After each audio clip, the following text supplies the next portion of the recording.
Hello and welcome to Black Amethyst Oracle. This is Carmen. I'm here with another reading, and I wanted to do a reading that is a popular question, inquiry here on the tube, and that's, how's the person on your mind feeling about you, and might they want to contact you or get back together?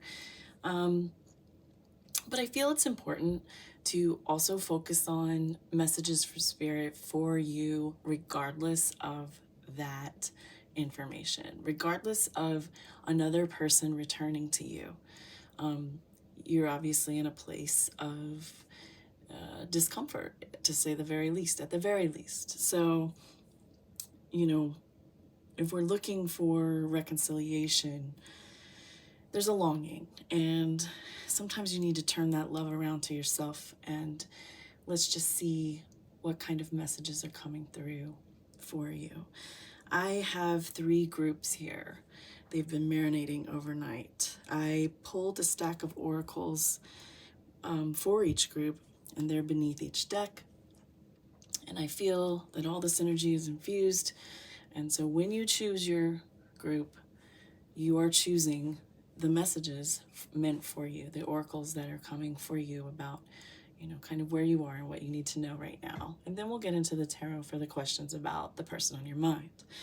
The first deck, the first readings deck will be the Wandering Star. And the stone that I've chosen is septarian.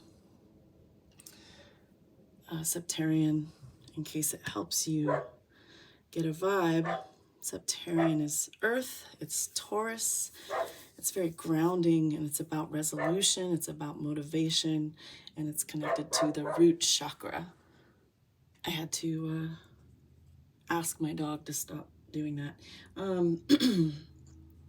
Okay, back on this. Number 2.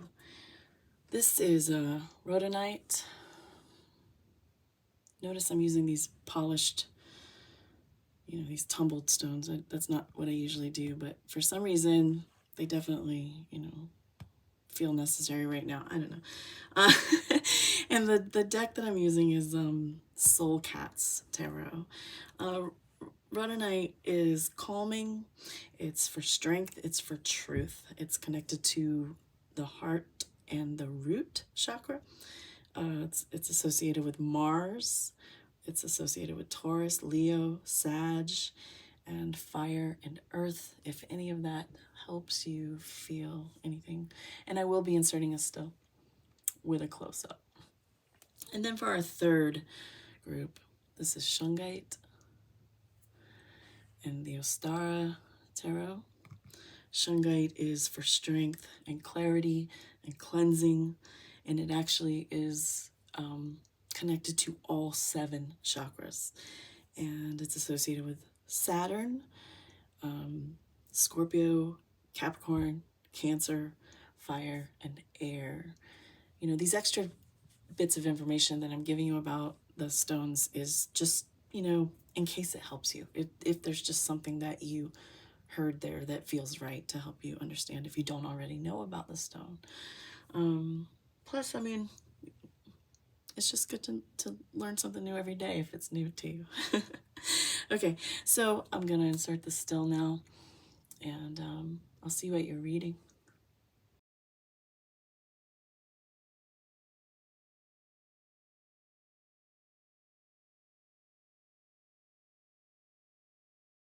Hello to the first group, the Septarian and the Wandering Star Tarot deck.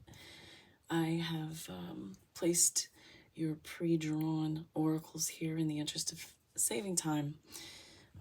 I picked them last night and let them sit with the stone in the deck, and I'm trying to kind of really get into your energy and be able to access the person on your mind. But I will say that I am having a lot of anxiety, and while I'm no stranger to anxiety, I feel that could be something you are dealing with, maybe, or your person. I haven't really asked about them yet, but something. I'm trying to bring it down. Okay, so I'm also going to try to make this portion relatively brief because I know I get the sense that people don't really want this part. You know, I'm going to do what I'm going to do, and you don't have to watch, but I'd love feedback about how you feel about these parts. You know, I explained why in the intro, that it's important, but looking into your energy right now, and you have this alignment card, you have ebb and flow, you have nature and appeasement, you have the skunk. Oh, I didn't turn this over. And this one's called a steady pace, wind above, mountain below.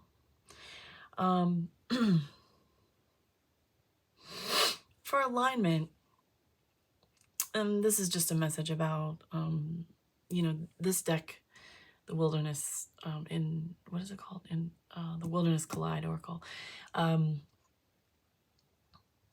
It's actually geared toward transitions, so I just felt like it would be appropriate. But with this alignment card, it's speaking about your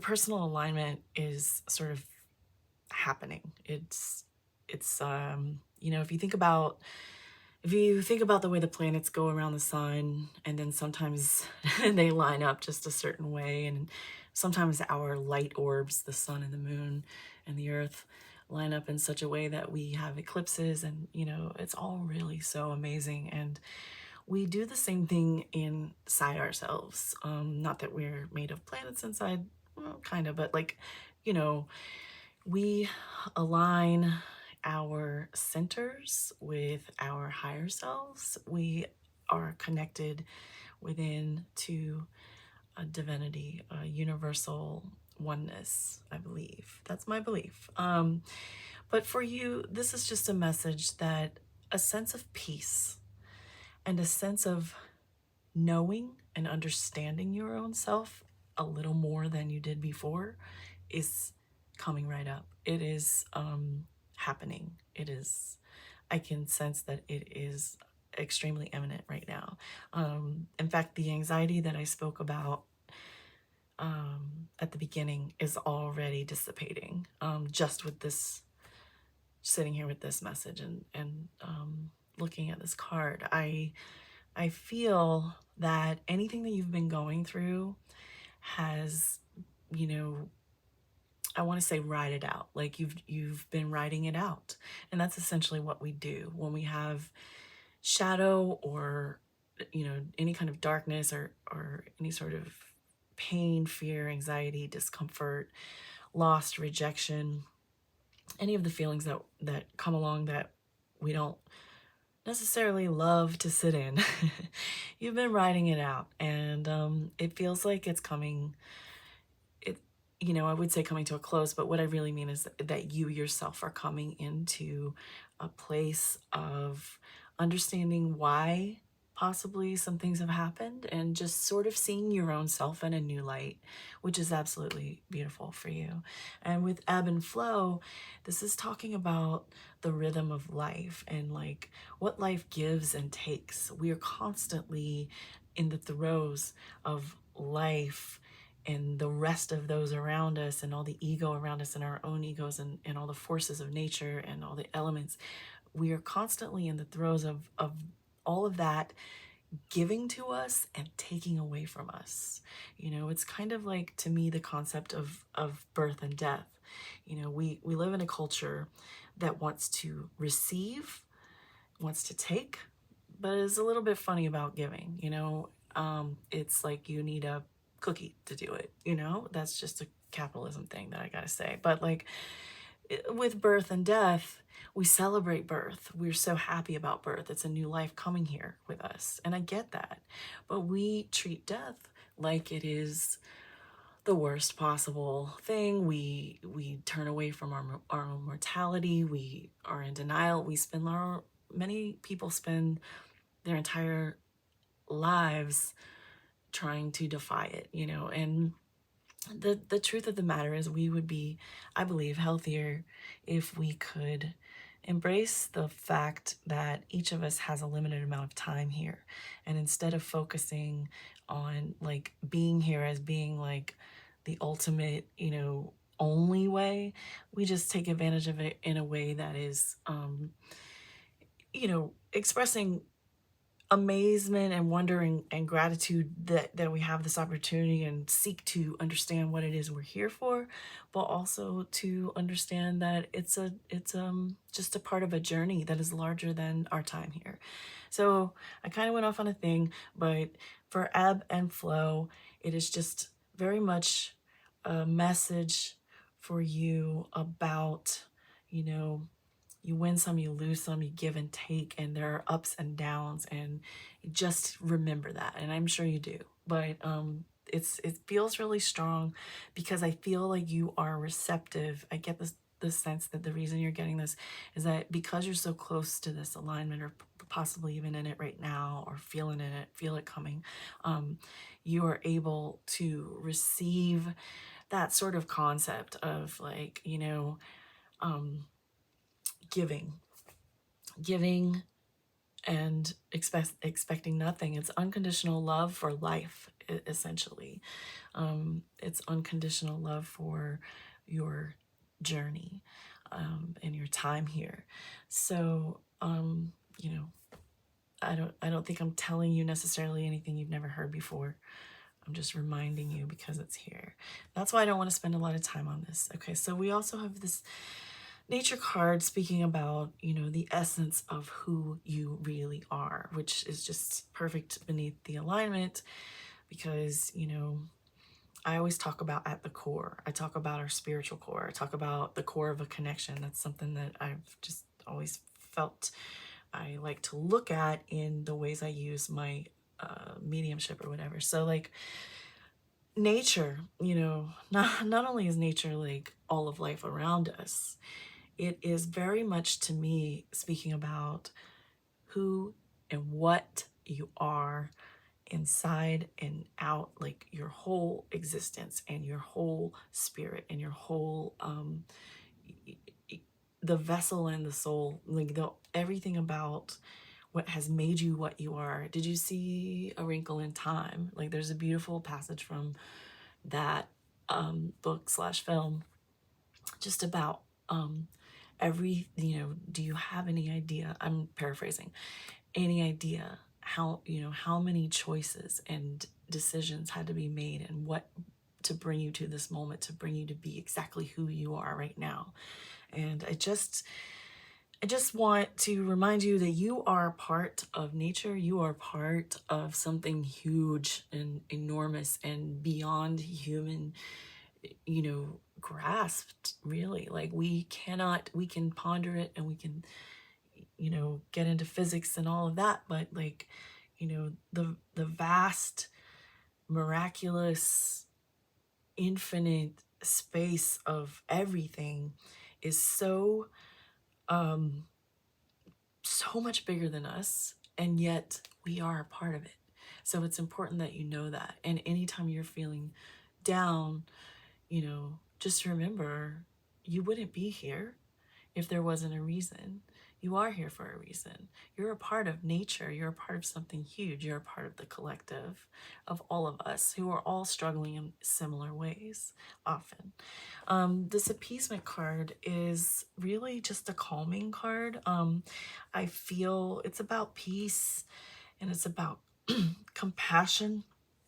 And it's obviously, I think you can see, just the color on this one alone is very soothing. And I just feel more than anything, this card showed up as an RX, you know, just a prescription, just a color therapy in a way. Like I just sense it belongs with ebb and flow. And for you to breathe, my message to you from this is to breathe and to focus on breathing and to take moments throughout your day. You know, if you find yourself laying in bed awake at night, if you find yourself, you know, just sitting aggravated in traffic, like whatever it is, if you find yourself in a moment, just take a few deep breaths, take them in, follow them in, and let them go. just like the ebb and flow, like bring it in and let it go. And I, you know, a lot of people are into yoga and various breathing, you know, meditation practices and whatever, but you can just do this yourself without guidance. And you know, you can invent your own ways. And I do it all the time, and I don't even know if they already exist or not. I just find things that work for me. And sometimes I like to, I don't know if I've mentioned it here before, but I like to breathe into each chakra and imagine that air filling with the color. And if it's a little weak, I stay there and I keep bringing air back there until it's vibrant, and I'm exhaling that color. So it's something that I like to do. And sometimes when I get centered before reading, I like to really breathe into this like lavender platinum light and exhale it into my hands for the cards. Like, it's just a little thing, and you can do this. There are no rules, and you can invent any way that makes you feel you know, calm, empowered, centered, grounded, loving, grateful, you know. Water. And then let me look over here. Steady pace, wind above, mountain below. This is actually a deck, and it's an I-Ching deck, and I don't know a whole lot about I-Ching. I do understand that it has to do with like the change. It's about changes, but you get 2 cards or coins, or you know, and they have these little lines, and maybe you already know this, but what the message is in the changing of the lines. But I am using these because there is a message in every image as well, and in every I don't know what they call them, the, you know, the meaning of every number in the practice or the modality or whatever it is. But you know, for me, this image, a steady pace, again, it just ties back to this. And for you, it is to, you know, to just go slower and steady. Just slow and steady wins the race, you know. And in stillness, you can find determination. You know, sometimes we're in such a go way of life, we don't really stop and pause and just sort of like consciously choose the next move. You know, it's okay. It's okay to slow down. And I think that you may be in a space where slowing down is good, because you're coming into this alignment here real soon, if not right now. And like, you want to feel it and get everything you can from it. You know, sometimes when we talk about, it's very popular now with social media, we talk a lot about like, everybody seems to know what's going on with the planets and the moons now and the retrogrades and stuff. And that's fantastic, great. But like, the truth of the matter is, when you are feeling that and it does matter to you, it's real. And when, you know, so when I know something's up and I look it up, I look up where the moon is, I'm like, oh, okay. You know, and people laugh about it, and people take it, some people just use it really superficially, but it doesn't matter. Like, when you yourself are coming into alignment, and I mean, it happens a lot in life. I think it's not just a one-time thing. You know, savor that feeling, savor that surge, really, that comes through you all the way. And then over here with skunk, another important message is knowing your boundaries. And you know, this is really interesting, and I hate to bring up something sad, but I'm the type of person who, I get very upset about roadkill. It's just a thing. It usually makes me cry. It's like, I don't know, it's hard for me. But recently, a couple weeks ago, my regular commute, I noticed 3 road-killed skunks. You know, normally I would see like 1 once in a while, like rarely, you know. There were 3 on my commute, and they stayed, and they're still there. Their pelts are still there, and it's made me wonder, like, will the scavengers not eat skunk? You know what I mean? Like, it's crazy. But anyway, the point is, I was very curious. I've always been interested in animal symbolism and the totems, but I really wasn't so sure what what skunk was about, to be honest. I have my own memories of skunk. My mother had a skunk as a pet. I like them. But what they are about, it turns out, are boundaries. It's a defensiveness, but it's a necessary defensiveness. They're, you know, they have this bad rap for the smell, and you know, they're not going to spray unless they really need to. And the other thing is they don't produce enough scent to spray constantly, you know, like it's like if you, it's kind of like you've only got one bullet in the gun situation, you know what I'm saying? Like you know, you can't use it all up and expect it to replenish immediately. So the skunks aren't just out there, you know, blowing their stinky wad all over everybody. Like it's basically, you know,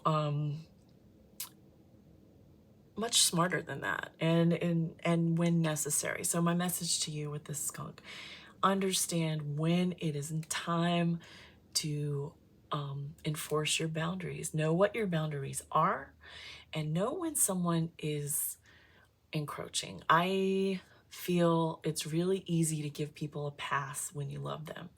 Really easy to not see the ways someone has crossed your boundaries, and because you enjoy their company or whatever, you know? So I feel that's a message for you. Get to know your boundaries. If you need to define them in words, if you need to write them down, if you need to talk about them, think about them. But, you know, really more than that, like, let them be real for everyone. Don't make exceptions. You know, we make a lot of excuses and exceptions for something that's, you know, it's so good, but, you know what I mean? And if that's going on with you, it's time to realize the powerhouse you are. And, you know, this life will give and take. And, you know, what you have known to be love with one person, whether or not that comes back to you, something else will. That is a guarantee. That is a guarantee in life. Okay. So I hope that's not too crazy, and I'm just going to stop and clear these away, and I'll probably speed through shuffling, and we're gonna just start asking questions about, you know, your person. And I have a little list that I'm going to refer to so that I ask all the same questions. Okay, let me put it right here. All right, see you.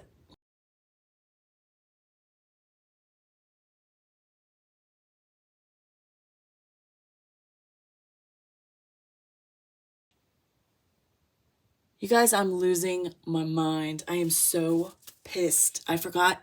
That's why I'm always nervous about it. I forgot to press record. You have no idea. I just did all this reading and I wasn't even finished. And I checked because I'm a compulsive checker and I didn't. All right. I'm going to go through this with you. I wanted to say coming in that I was talking about how when I started this reading and I was getting into their energy, my hands were shaky. And it was a hand-shaking anxiety, whereas with you in the beginning, I felt a chest fluttering anxiety. Like I felt anxiety on both energies. So this is making me so irritated, but I believe in this reading, so I'm keeping it, and I'm just gonna have to go back through it with you real quick. Here I was asking about their current energy, and we got the Empress and the Queen of Wands. This is just their energy in general, like how they're doing today. You know what I mean? And they seem to be doing well. They seem to be feeling good, and that's all I wanted to know, was just kind of like what sort of state they're in. And you know, I was almost a little surprised because of how anxious I was. But this is a very sort of empowered space with this Empress and Queen of Wands, and it's very like creative and appreciative of beauty, like that kind of stuff going on. Like they could be doing something creative or productive in a creative way, and like just feeling good in about something. And it doesn't point to like a different relationship or whatever. It feels like a personal a personal sort of like inner sunshine. You know what I mean? Like I just feel like they're feeling good today inside, you know, and I don't think that's always the case. But then I asked over here their current feelings about you, and I got the world and the devil. And to me, this was talking about, I'm so sorry that I'm rushing through this, and that you didn't get to hear the immediate channeling, because it was good. All right, but both of these cards have the snake. That's very like temptation oriented for me. They're seeing you. They feel about you that, you know, you're the full package. You're kind of like everything that they might want. And like, they are very tempted by you, and they are super duper attracted to you. They probably think about you and some of the intimate times that you've had together. They might worry a little bit about like, you know, some of the darker sides they've seen of you, like if you've ever been clingy or sort of obsessive or super attached toward them, like they remember that too. Okay. And then I asked their current feelings about the situation, kind of where your connection is right now. And that was Queen of Swords and the Hermit, which is speaking to me about, you know, they've got their feelings on ice about it, to be honest, and they've really gone within, and they're really looking for answers inside. They're looking for the truth. They want to feel inside what is right. And I said here that I don't believe that they feel disconnected from you or 100% done with you. I believe they are just keeping a real tight lid on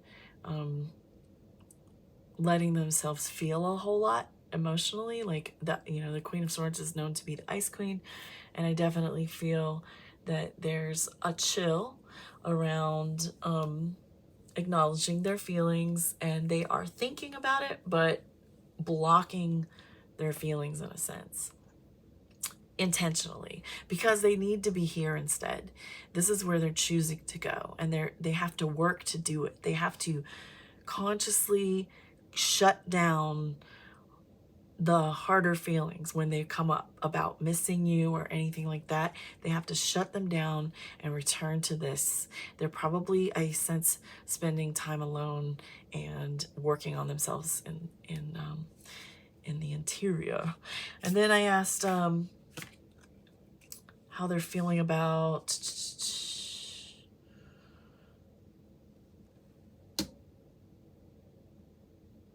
what was this? Oh, this one is how they were feeling about contact, whatever your level of contact is right now. Like if you're in low contact, or, you know, if you're talking or if you're not talking, like how do they feel about the communication between you right now, whatever stage that's in. And we have King of Swords and the High Priestess. So the King of Swords after the Queen of Swords here. And again, it's just this very controlled energy, you know, very thought-based. You know, they're thinking, lots of thinking. But as far as the communication goes, they're probably, you know, the King of Swords is probably more generous than the Queen, to be honest. But I believe that with this High Priestess here, they feel that you, they may feel that, I don't think that they feel disconnected from you. And I think they feel that you are kind of connected in a way that I think they believe there's an understanding between the two of you, that you have a deep and mature love and can come back to expression at some point. Like I just kind of get the sense that, you know, with this high priestess here, I think that's how they see you, and that's how they feel about communicating with you. I think that they're a little intimidated by, you know, what they would say, because I don't know that they, you know, have had a lot to say. They don't want to just come in and like start back up. And, you know, it might feel weird to just call you up to shoot the shit.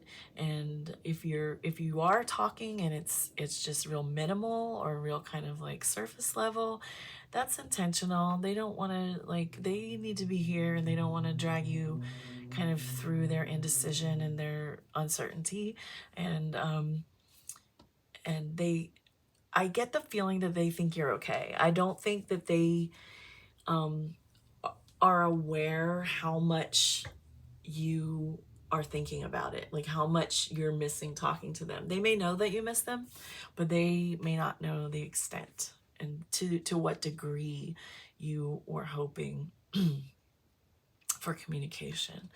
And then I asked about what were the challenges for them in being together, and we got 9 of Swords and 2 of Pentacles, which, you know, 9 of Swords is speaking about worry and anxiety. And I realized, yeah, you know, that's where I got it when I went from you to them, and I got the shakes, and I was like, okay, something about your connection definitely triggered them a little bit. And I think that you both probably deal with a lot of mental energy and probably deal with anxiety. I felt that in yours, and I feel that in theirs.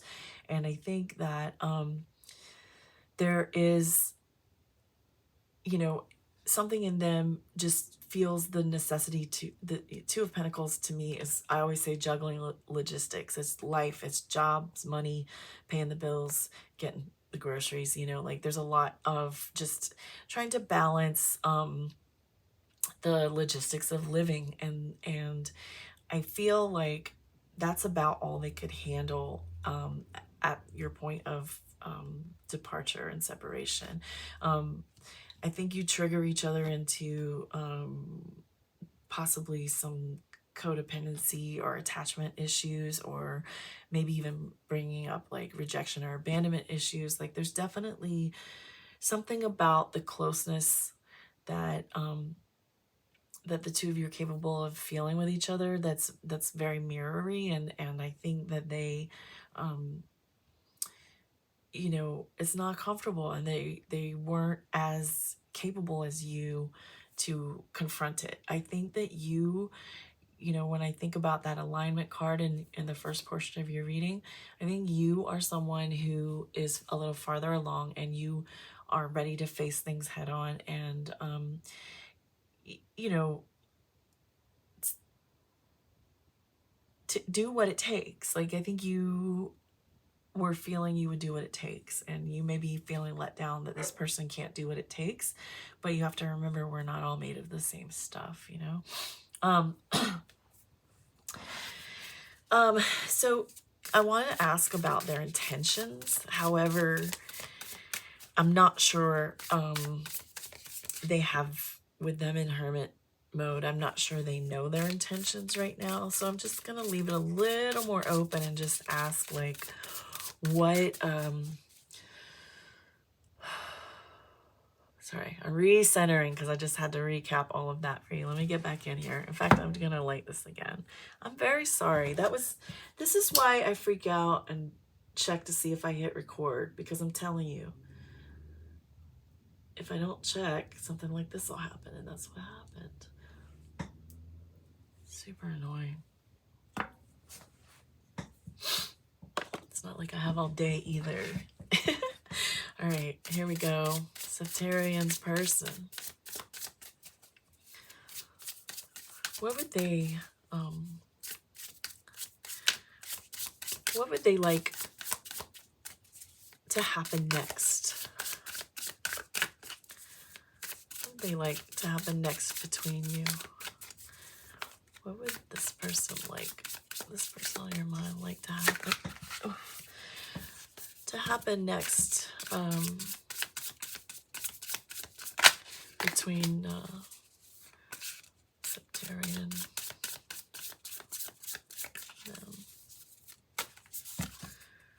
Four of Pentacles. And let me ask this and read it together. What is the emerging energy where this connection is concerned in this person? The Moon. Okay. So, Four of Pentacles for what they would like to happen next. I think they would like to basically be, if we look at, you know, why it wasn't working, and if they were in Two of Pentacles, like trying to balance some things and figure some things out, to me this is talking about Four of Pentacles here is talking about kind of coming up a little bit in that feeling, like they would like to feel more capable of like they want to feel like they have a better handle on their life stuff, and a better handle on their logistics, and a better situation with their money. Unfortunately, like that's just a real thing. People need that. And like I think they want to, you know, just have it kind of more together, and that's sort of what it's gonna take for them to feel comfortable. But as far as like what did I ask here? oh, emerging energy. Moon, sorry. I need to write this down. Intentions next, and emerging energy. Sorry. I'm trying to remember the questions for the next reading. The Moon for emerging energy on their side toward your connection. Change, you know, the Moon is changing every single night. It looks different than the night before. It goes back around, comes back around. But like, as far as the light that we see, the shadow that moves across the Moon. But I feel that they are going to be coming into, a different energy, obviously, but like a changed energy, something that feels more, intuitively aware. Like when we had the Hermit here, wait, it's funny, that's right over the Hermit. The Hermit is them looking in. I always say the Hermit, like I kind of feel like I see someone looking around inside themselves, and with this little lantern, they're like looking a lot around inside themselves for light and truth. And I believe that this is a full moon on this card, and I feel that and with this wolf crying out, like I really feel that this is about the emerging energy for them is a deeper knowing, a deeper understanding of what it is they feel and what it is they may need to do. I don't think it's a quick energy. I don't think that, you know, as quick as the Moon changes, I mean, every like day and a half we're in a different zodiac sign with the Moon, but like as quickly as that happens, I don't think that this is a quick change for them. I feel like it's going to come on really slowly, like, you know, more gradually. And this sort of like deeper intuition and knowing and understanding of, you know, what you are. And I believe just,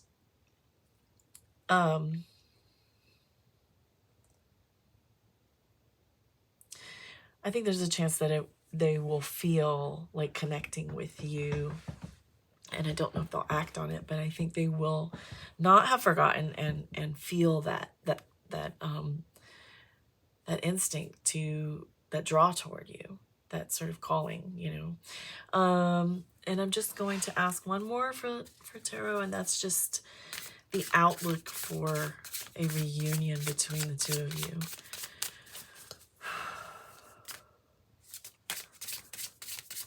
What's the outlook? What's the current outlook for a reunion between these two? Six of Pentacles. That's really great. That's give and take. That's reciprocity. And the outlook for a reunion.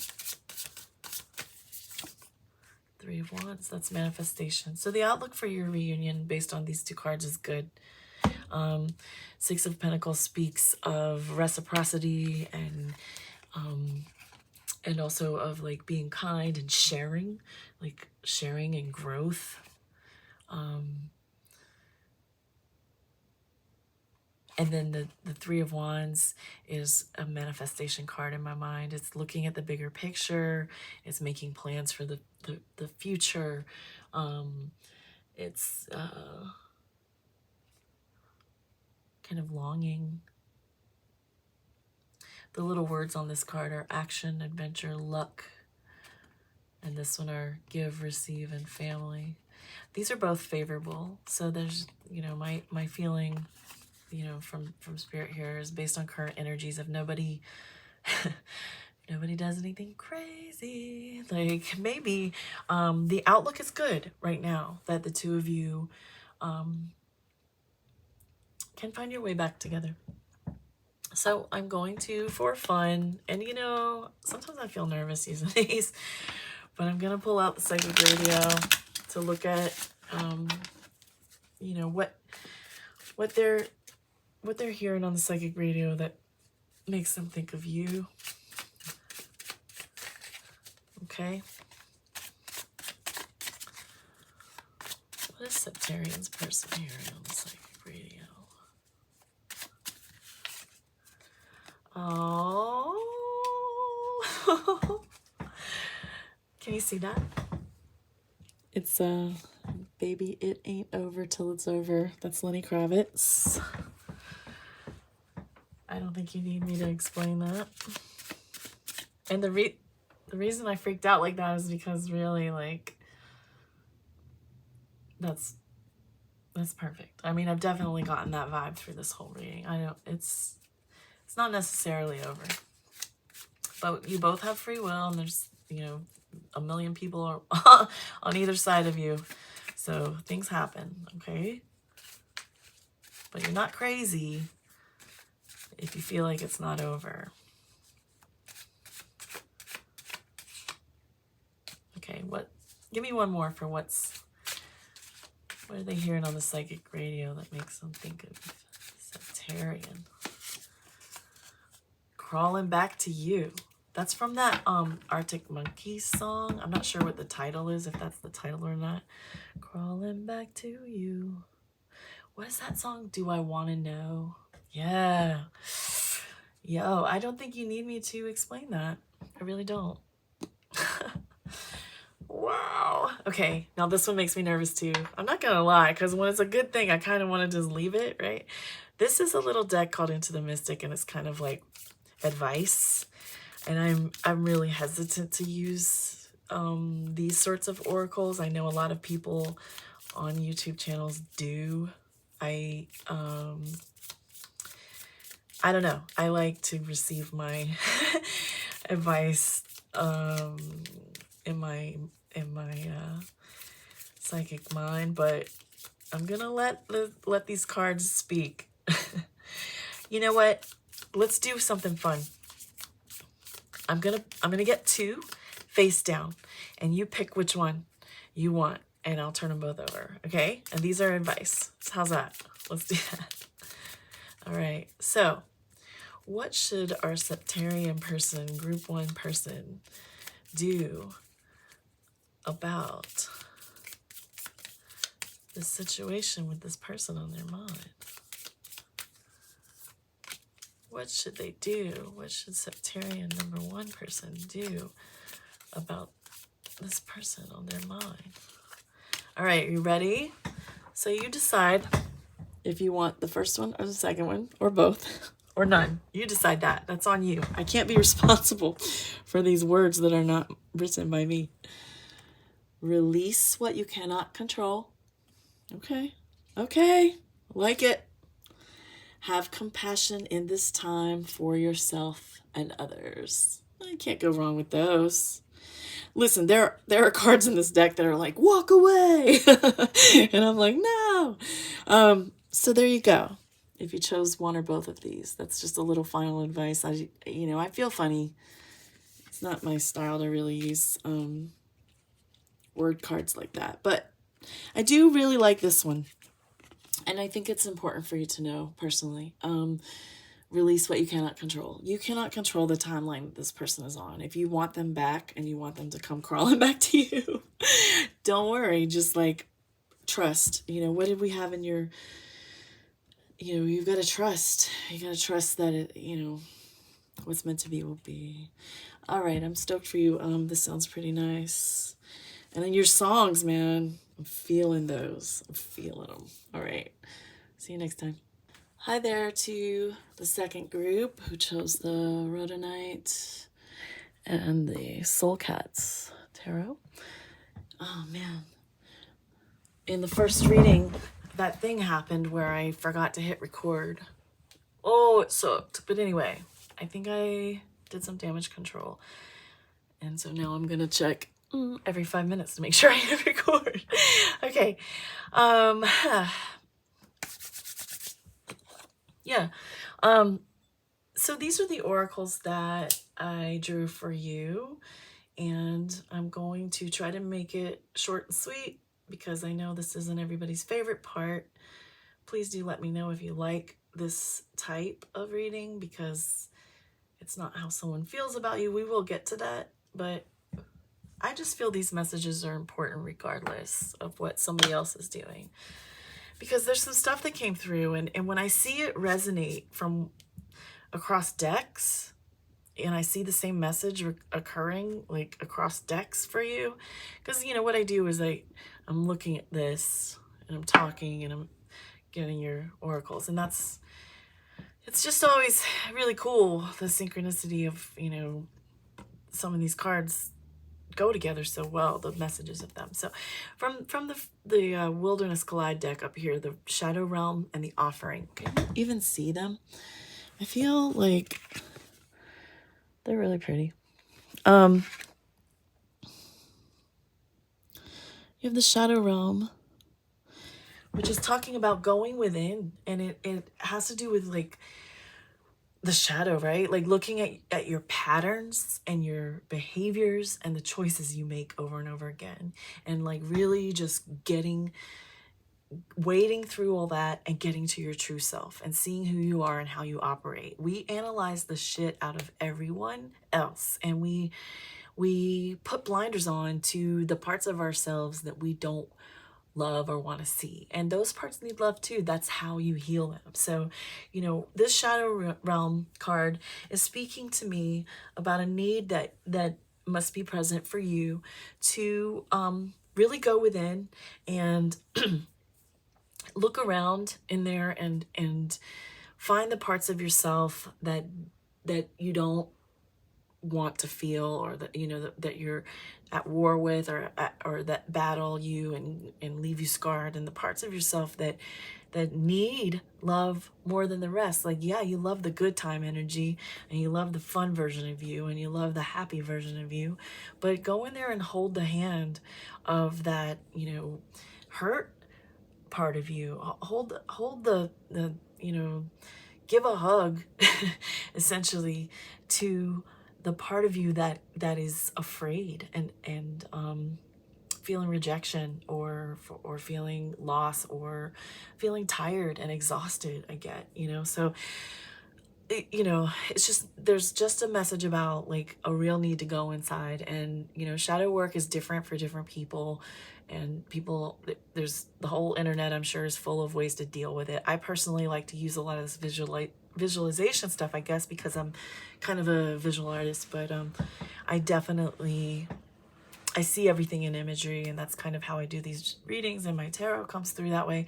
So for me, you know, when I imagine going inside myself to care for the parts of me that are wounded, broken, scratched up, scarred, you know, I do it in real imagery, you know, like whatever that takes. It's sort of like a visual poetry, and you can do it too. Whatever you do, whatever works for you, there's a message about that. And beneath it here, from the Cosmic Laws Oracle, is solitude, which is also about being, sometimes it is necessary to get into a solitary state, to enjoy some solitude, to find some peace. And this is also about kind of going within, and it is in that quiet and that stillness where you will find your source, your own source, your own higher light, and the place inside of you where you're healing well inside. Like I think all these things are inside of us, like this deep healing well, and this high shining guiding light, like all of these things, you just can picture them inside yourself. And I think that sometimes it's just good to shut everything else down, shut down the internet, shut down the phone calls, don't skip an engagement and just like take a bath, whatever. Just get some alone time if you can. And I know how hard it is to get because I have 2 kids. But the offering up here is about surrendering control. And it's about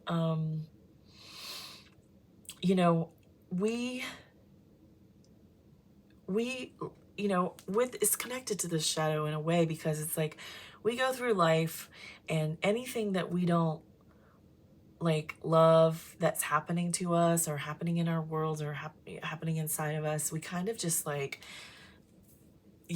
toss it. Like we don't look at it, we shove it in the back of the closet, and it gets that's how our shadows get all piled up in there. But like this is about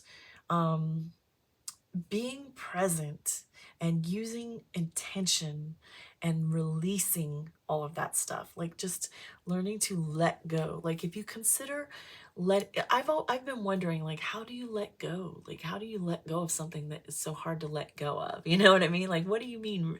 How do I release? Like, I understand release, but like, how? So, I think this here is just saying, it's just another way of imagining letting go of your, all of these things that you don't want to keep lingering around, and you can release them and they may come back to you. That's how life works. But if you consider it an offering, if you you could be like, pray or just asking or whatever it is that you do, your higher power, your guides, your gods, your whatever is divine to you, just your own higher self, if that's what you want, like whatever. If you offer, if you ask, can you take this from me? Like, I really think I've had enough now. Like, I would like you to take this from me. Like, I think that's effective personally. And I know, it's real easy to be real selfish and think that, saviors exist just to make us feel better, but that's not what I mean by this. It's like, offering it in such a way that it's like, okay, I have felt this, I have learned what I feel I can learn from it right now. I'm still going to think about it, but can we take away, some of the less pleasant aspects of it? Can we take some of this pain away now? And and that brings me to harmony and purification, which is essentially like balancing the different parts of ourselves. It's very similar. It's very similar to all of this, like to this, where you're like, you have to send kindness and love and compassion to the parts of yourself that are uglier, nastier, or more unwanted. The harmony part is just like, okay, I'm trying to think of a good analogy, but like you drive a car with 4 wheels, right? 4 tires, and say one of them blows, one's flat. You can't keep going. So like you have to they all have to be like in alignment, and they all have to be full of the right amount of air, and everything has to be in working order. You can't just ignore the one flat tire. And I think that, we can't ignore the parts of our feelings that we don't like. And with purification here, it's just speaking of cleansing, and it's about, you know, wherever I said we box it up and throw it in the back of the closet, like we actually don't want to do that. We want to cleanse, we want to purify, we want to purge, you know, and offer it up. Like, sit with it, feel it, learn what you can, take what you can, promise to ponder it and grow from it, and send it on its way. Don't put it in your closet. Don't just push it down inside, right? Okay, so where are we? Okay, retreat over here. And, you know, this is an I-Ching deck, which is about, I-Ching is about changes and transitions. And typically there are 2 of these little anagrams, and you read the changing lines between them to get a message. But I'm using these for what the one card is and what the image shows. And over here is grasshopper. You see these? Okay, retreat and grasshopper. Gorgeous, right? All these cards are beautiful. You won't catch me using ugly cards. Just saying. So retreat, sky above, mountain below. How big is that? You know, I love all these elements on these cards, but like something about sky above, mountain below just makes me feel like you're at the top. You know, if the mountain's below you, you're at the top. You're at the place where the top of the mountain meets the sky. And I think there's a name for what that is. But anyway, I don't know it. This card is speaking about, with retreat, that you have to allow time for healing, and you have to give up control. And more importantly, that if you imagine yourself standing on the top of that mountain with nothing but sky around you, that is how, you know, you are now open to everything. If you're on the top and there's sky all around you, you are open to receiving all the goodness, all the inspiration. You know, you're obviously open. You know, things we don't want can come in as well, but I'm picturing you in a place where beautiful things are coming in. And you know, you can hear eagles crying. Not top of a mountain's pretty nice as long as you don't fall, right? So like, it's just about letting the good in, letting the light, letting the fresh air, letting the sound of the eagles crying, like I said, like being in that gracious state of accepting and receiving and relaxation, and just sort of like letting the weight of the world be beneath you for a time, you know. And I think that's here with the solitude that we were talking about, finding that stillness and going within for the shadow realm. And that's what grasshopper is. Grasshopper is about quieting your mind, pausing and listening, you know. And it's about learning and listening and learning. You know, what's that saying about, who called somebody a grasshopper? Was that Karate Kid thing? I don't know. But it's like a thing, like, you know, the learner is the grasshopper. The grasshopper is in a state of pause and waiting and listening and being quiet.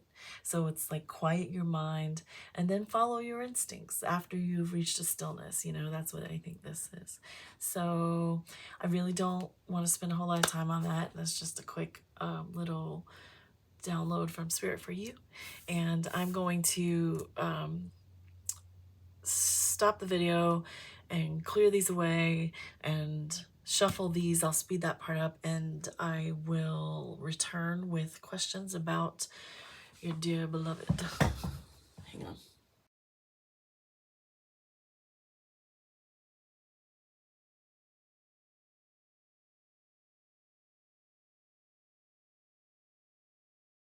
Okay.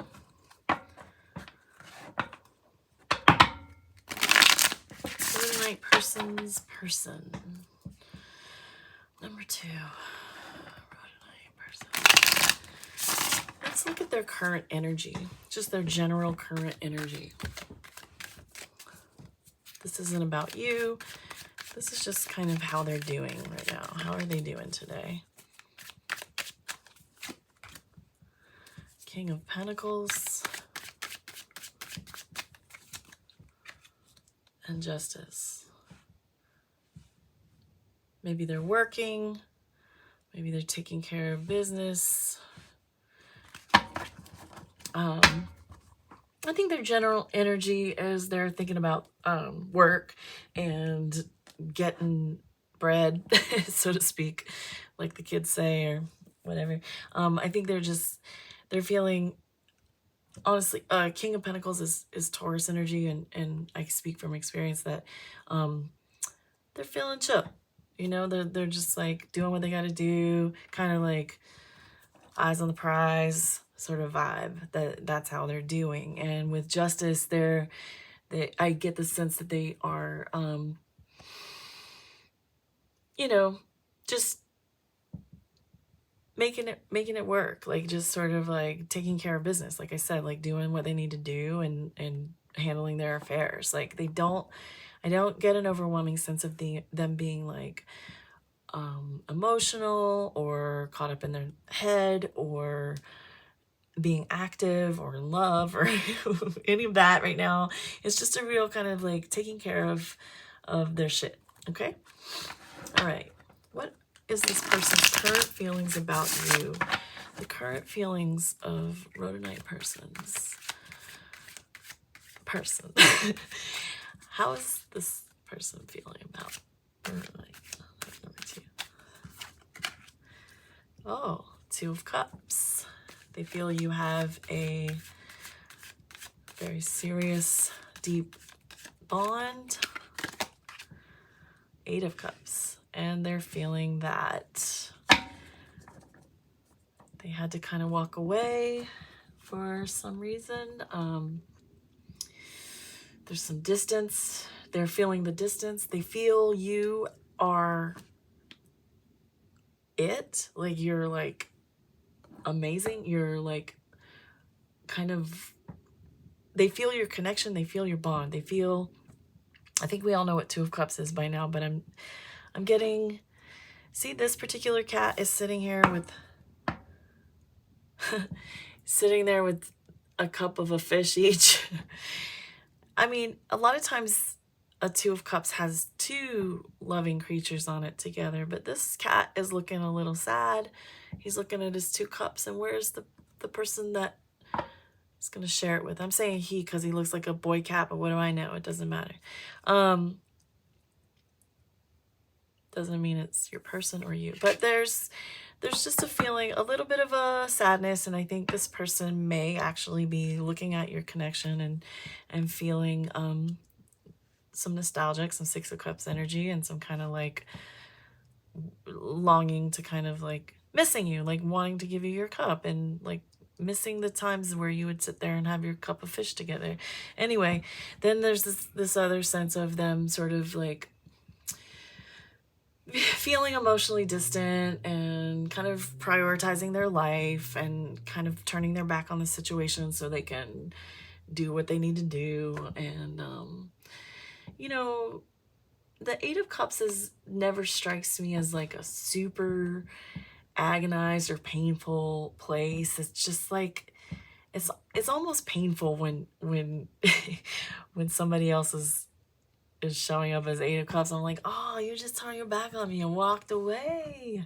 But I think that's kind of what happened, and I guess I'm trying to say that in a way that doesn't make you feel as shitty as it makes me feel. But like yeah, like this person had something else to kind of like focus on.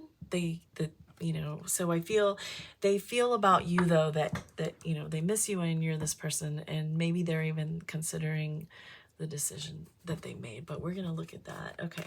What are their current feelings about the situation between you, or the state of things between you? You know, this is a reunion reading, so I'm assuming everybody watching is in some sort of pause, split, break, severance, divorce, you know, brokenness in a connection. And that could mean no or low, minimal contact, and we'll get into contact too. But how are they feeling about the state of your connection right now?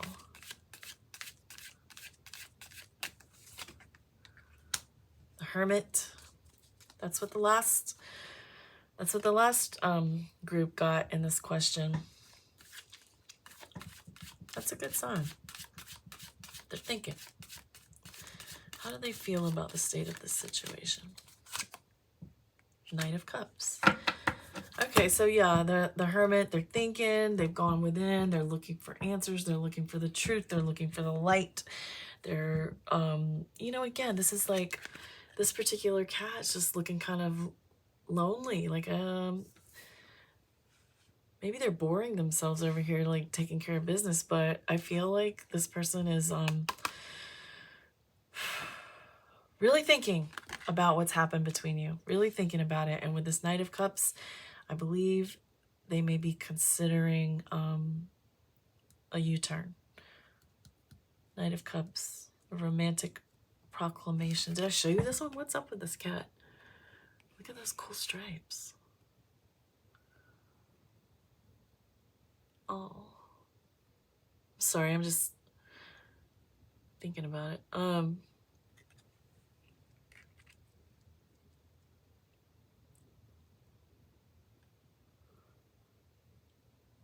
I think that they're feeling, again, I think they're missing you. I'm not here to just tell you what you want to hear. You know? This one's looking at the 2 cups with no one to share it with, and this one's looking at the standing here beside this cup running over. They need to like give you some. I just get this feeling that they're missing you. And yes, I'm going off the artwork of these cards, but I always say we chose a deck for a reason. All right. How, regardless of your state of contact and communication right now, how do they feel about communication between you right now, wherever it is? How do they feel? How does your rhodonite person, person's person, how do they feel about communication with you? 10 of Swords. How do they feel about communication with you? I think you had a communication breakdown. 5 of Swords. Oh, things have been hard in the communication department. Got the 10 and the 5 of Swords. Seems to me like whatever your last communications were, they may be feeling a bit wounded from it. They may be feeling a little upset about it. And with 5 of Swords, yeah, same, more of the same. Like they may be even beating themselves up over something that they said or the way they handled something the last time you two communicated, whether that was in person or text or a phone call. It seems to me that communication between you is a sore spot, and whatever has happened in the last communication is weighing on them and affecting sort of like maybe why they're feeling this way. We'll look at it more. What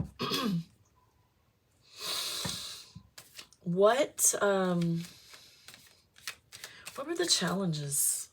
What were the challenges for this person in being with you? What were the challenges that came up? Ooh, my eye just twitched like crazy.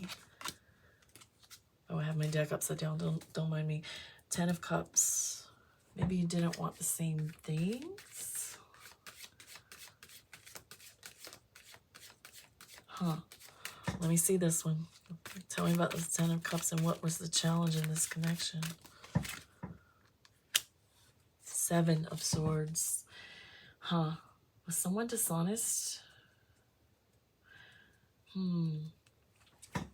Okay, this is probably going to hit different people differently. 10 of Cups is like the best relationship and the happiest times, you know? And then the 7 of Swords is like shame. I feel it is possible for some that there was some cheating or some even just flirting or talking, something that made this person feel like they weren't being honest. It could also mean they weren't being honest about what they wanted. They weren't being honest about how they felt for some reason. They may have been feeling like great and weren't being honest about how good, because they felt for some reason they had to go do this stuff. Getting a lot of different possibilities now. Everything felt the same until here. And now here, I feel like I'm seeing different people and getting different energies and possibilities. Just give me a second.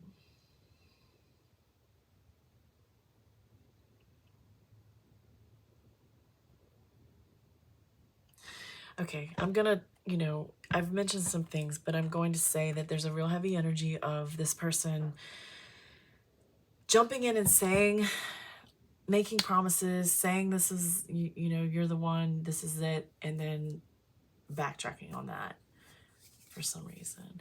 And it made it hard. It made it difficult to live up to what they initially promised. Or what it could technically be. This could be you could have done this. I think that that's where I'm getting confused, because when I first drew this, I was like, oh, I think for some people that might find this video, I feel like you, the rhodonite viewer, may have done something dishonest. That's so specific. It's really between you. I can't figure that kind of thing out. Okay. Challenges. And then, what are their intentions here? What do they intend to do? Do they have any intentions? Emperor. They do. They want to show up. And the High Priestess.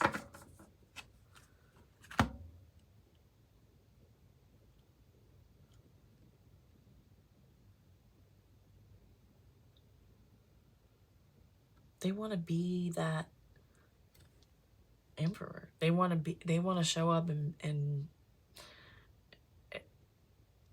be that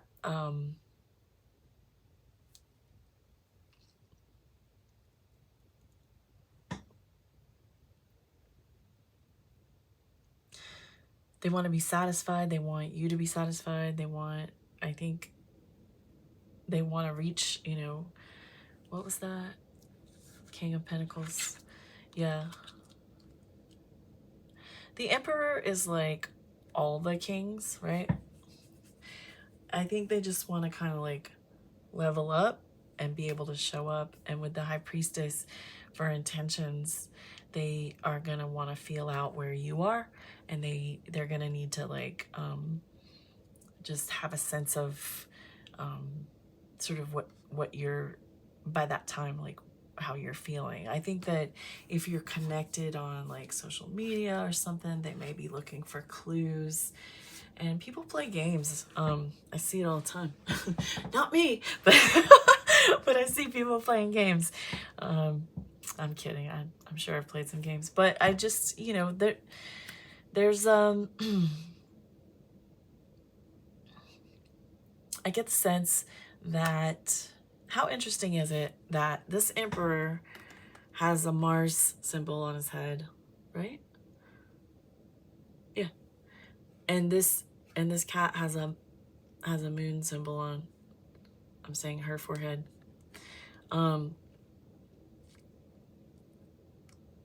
It's interesting because none of these cats have forehead emblems. I think the intention is to level up and find out if you're on the same page. Sometimes it feels too concise. And I keep going and saying the same thing over and over. Sorry about that. Okay. What is the emerging energy here? What is the emerging energy in this person toward this connection.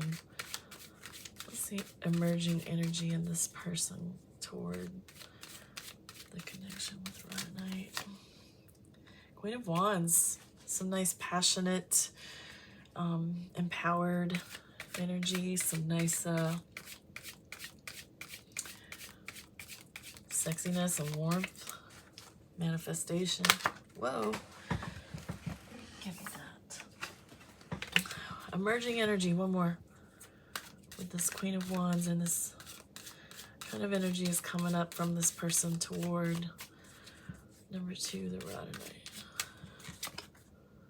9 of Cups. Yo, Queen of Wands and 9 of Cups. That's, you know, 9 of Cups is the wish coming true and finding meaning and in the situation, and Queen of Wands is passion and going for it and manifestation. I think what's coming up from this person toward this connection is they're into it, and they want it, and they see it as a beautiful thing and a something they want. So now, what is the outlook for a reunion between these two? Outlook for a reunion between REUNITE and the person. Oof, 3 of Swords. Outlook. What's this 3 of Swords telling me? Reunion. Ace of Cups. Okay. It looks like the outlook ultimately with the Ace of Cups is saying new beginning. Absolutely. I mean, I think anyone who's watched reconciliation videos knows that Ace of Cups is a new beginning and forgiveness and a new start in love. However, coming with this 3 of Swords, I'm just getting the feeling that it won't necessarily be that easy. It's not like this person is just gonna like pop up and everything's gonna go back to the way it was. There's still going to be sore spots that you have to work with and deal with, and apparently looking at the 7 of Swords, and somebody betrayed somebody, I think. And actually 3 of Swords does speak of betrayal. I feel like whatever happened between you has to get resolved. You can start again, and the outlook for that is good if you can get past this. I don't know if they did it or you did it, or if you both did it, but something in what caused you to go your separate ways will have to be resolved. And yes, there is a good outlook for reunion. So I'm bringing out the Psychic Radio cards. The last reading, they were perfect and good, so I'm hoping for the same. I get a little nervous because there's a lot of possibilities in here.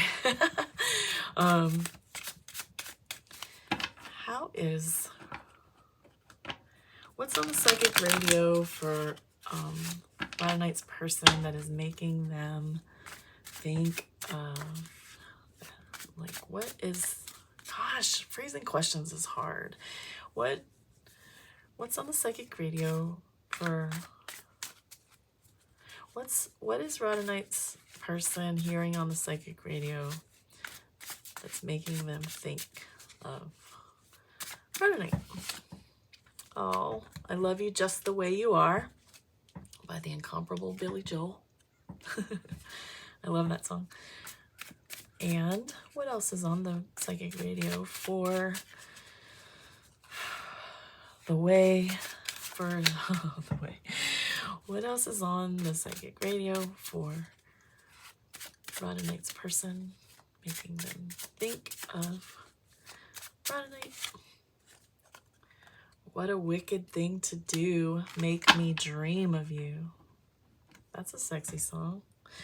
Yeah, I think this person is thinking of you a lot, and they seem to be doing what they need to do, But over here we saw like their feelings about you. I think they are thinking about the split, and they are thinking about what you were to them, and they are thinking about what, you know, maybe they need to go, you both needed to kind of walk away and think about what happened.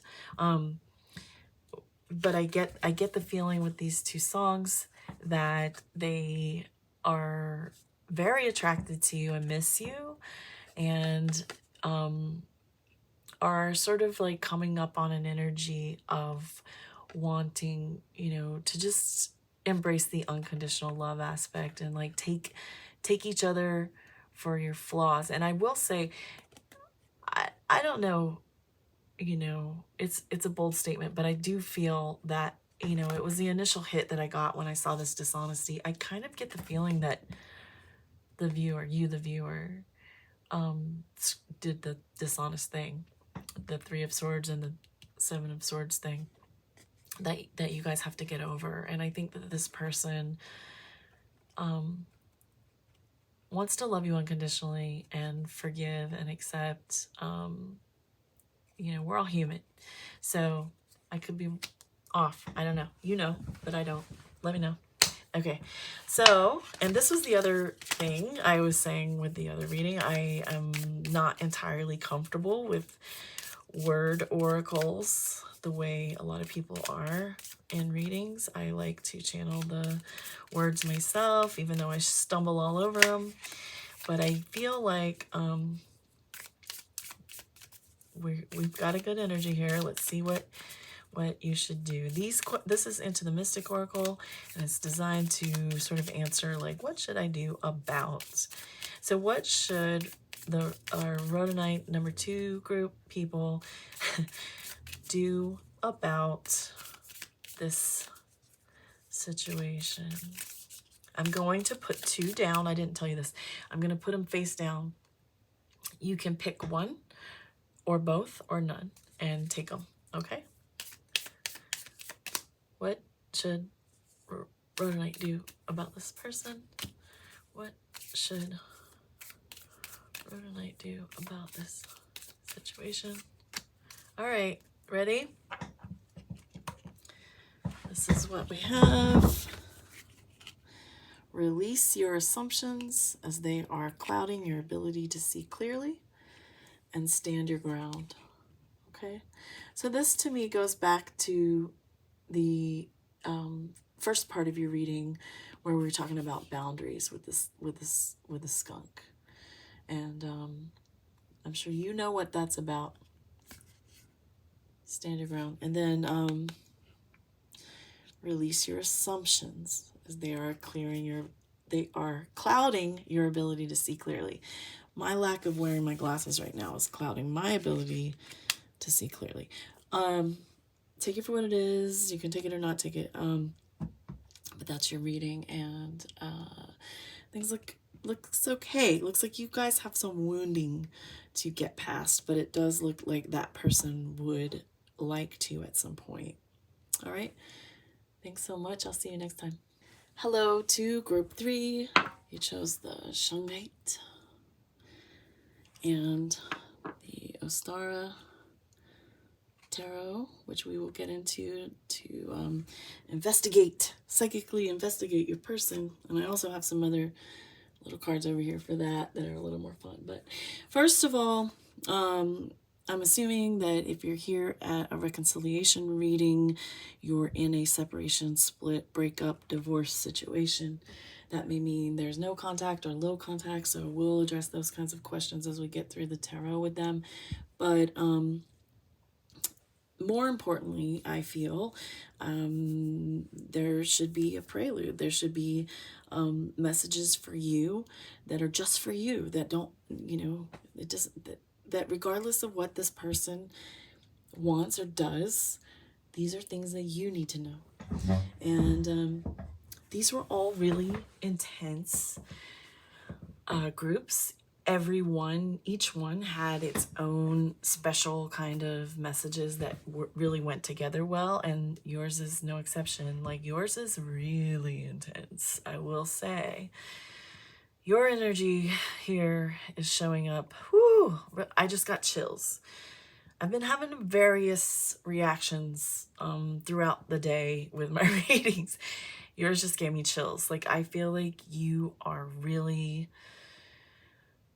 going through it in like every kind of way. Like there's a bit of chaos that I sense. So let's cold. Let's look at it. So here from the Wilderness Collide deck. Divine Connection and Revelations Call. Okay. Divine Connection is talking to us about, the fact that you are connected within.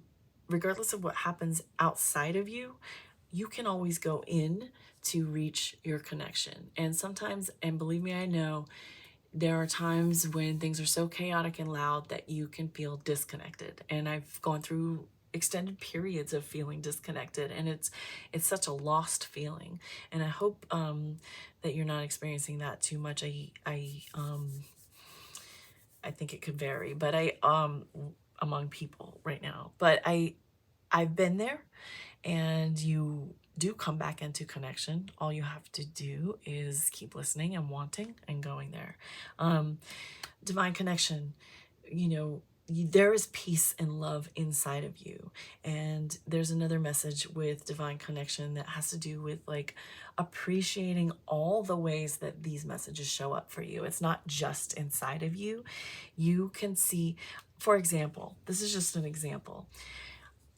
This morning, I saw a heron flying overhead, and I started crying because that's what I do. And I was kind of laughing at myself, and I was like, I literally cry every time I see birds that I don't see every day. And I mean, I just think all birds are messengers, and I have a lot of feelings about them, but the ones I don't see as often, when I do, I just get overwhelmed. And I do take them as messengers. And, the heron for me has a significance in my life, and I felt it. And so what I'm saying to you is be open to appreciating and seeing and welcoming all of the places around you and ways around you that your divine connection shows up. It's not always, inside, because there is a huge component that I want you to know that it is inside. But sometimes when it doesn't feel like you've got a clear signal inside because things are crazy, like chaotic, or there's just a lot going on, it just feels like you're in darkness, because if you go through like a dark night of the soul type of thing, it's hard to feel connected when you can't get out of your own ego enough to like feel it. That's when it's especially important to understand that those messages are all around you, and they come in different ways. They can come through, animal totem that appear. They can come through weird synchronicities, like anything. I mean, you don't need me to describe it probably, but like it could be like, oh, I just, thought of this song and it was on the radio, or I just looked at the clock and it was 11:11. Like whatever, like there's all kinds of ways that we synchronize. I was thinking of so-and-so and they called me, or, I just got a letter in the mail that I, wasn't expecting, but I was just thinking about the subject matter or whatever, I don't know. There's synchronicity happening all around you to let you know that you're a part of a bigger thing. And so at those times when you don't feel it inside of you, your connectedness to your own higher power and your own source, know that it is still all around you. And those are ways to get yourself back in. And then, if it's not a problem for you, just remember it is in you. And I know from personal experience, after having several of these disconnected periods in my life by now, I've been feeling connected for some time now, and it's just getting stronger and stronger, and it brings me to tears a lot. Sometimes I do tarot readings, and I'm so overwhelmed by the connectedness that I feel when I'm communing with the spiritual realm that I honestly just feel nothing but like gratitude, and I feel so grateful and so humbled by it, to be honest with you. So it's a beautiful thing if you can access that.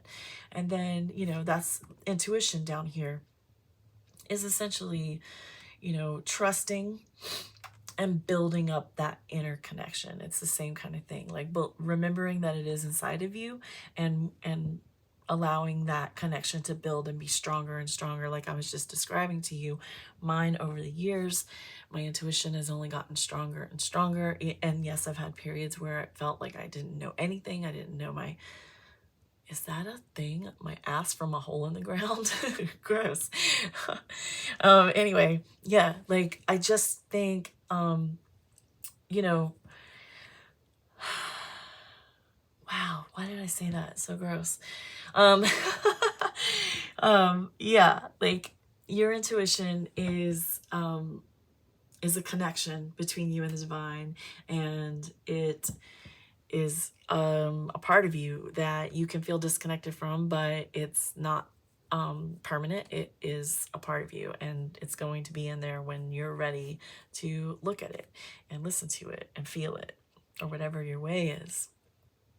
And here with Revelation's Call, we have this is essentially, to me, reads like a tower card. And it has to do with a total breakdown, like of, you know, a very difficult time leading to a rebirth, and the need to be gentle with yourself through it, and also the expansion of your point of view so that you can see the truth.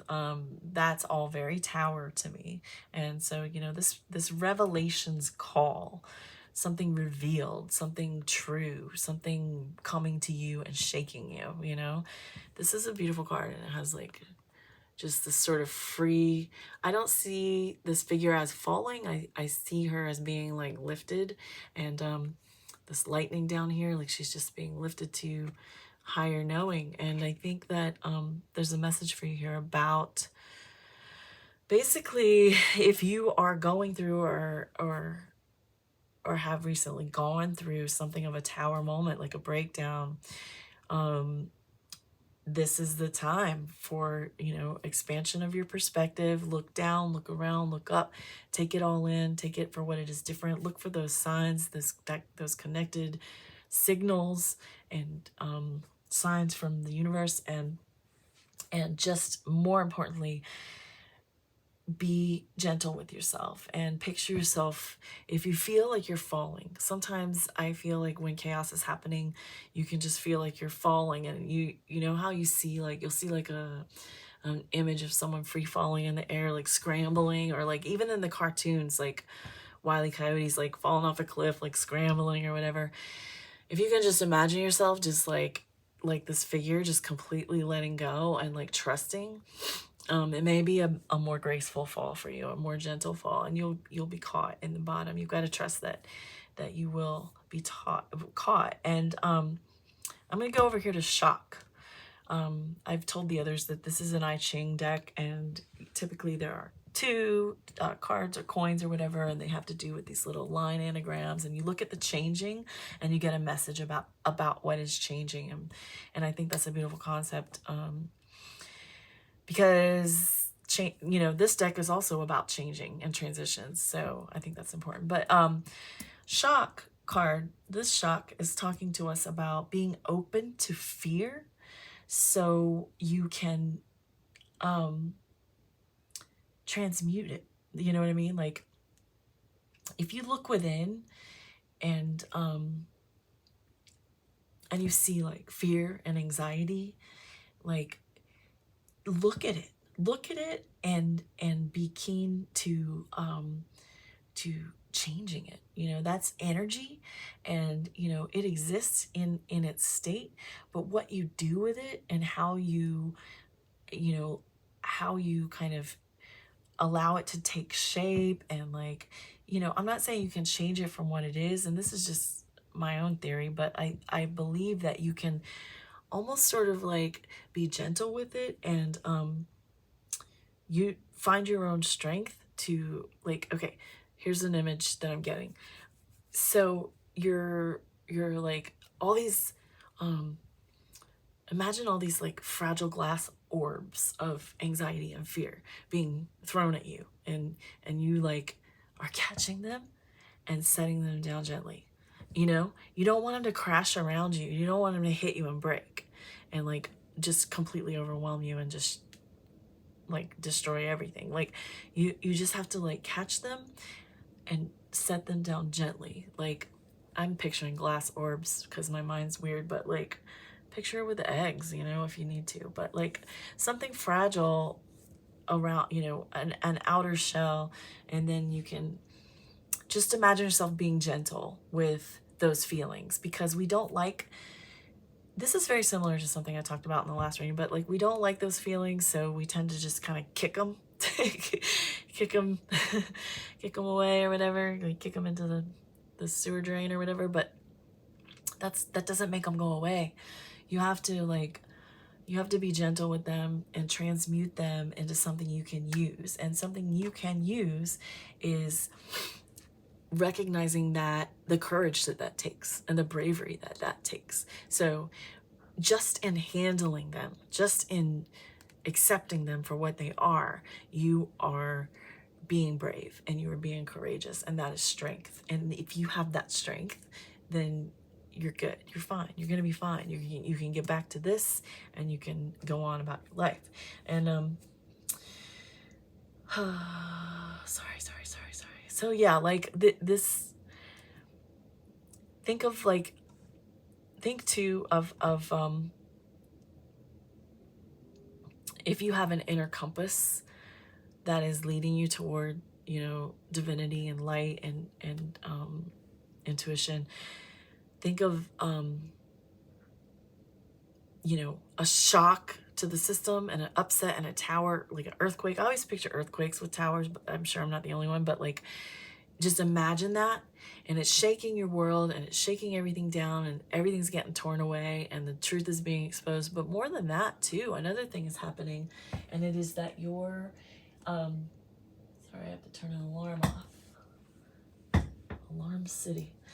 Your inner compass is calibrating at that time, you know.